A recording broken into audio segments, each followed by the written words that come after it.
Hello, আসসালামু আলাইকুম। AC technician শুভ। Oman, শীতের মৌসুম এটা ওমানের। তো ওমানের শীতের মৌসুমে মাঝে মধ্যে বৃষ্টি হয়। এখন বৃষ্টি হচ্ছে ওমান জুড়ে, সবখানেই বৃষ্টি হচ্ছে। এটা হচ্ছে এভরি অ্যাঙ্কেলে, ইয়াঙ্কেল আমি যেখানে থাকি এটা ইয়াঙ্কেল বাজার। হ্যাঁ, তো আমি যেখানে থাকি এটা হচ্ছে আমার দোকানের সামনে। যে ফ্রিজগুলো দেখতে পাচ্ছি, ফ্রিজ, ওয়াশিং মেশিন, এগুলো হচ্ছে আমার দোকানের সামনে একটা।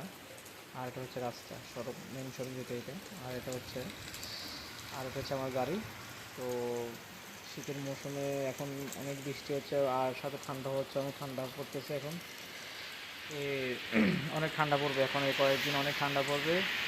তো সকল প্রবাসী ভাইদেরকে জানাচ্ছি, আপনারা বৃষ্টির মাধ্যমে বাইরে যান না, ঠান্ডা থেকে যেন প্রচুর ঠান্ডা পড়বে এখন। আপনারা সবাই ঘরে থাকবেন, রুমে থাকবেন, আপনার বাসায় নিয়ে যাইতে থাকবেন যাতে ঠান্ডা না লাগে।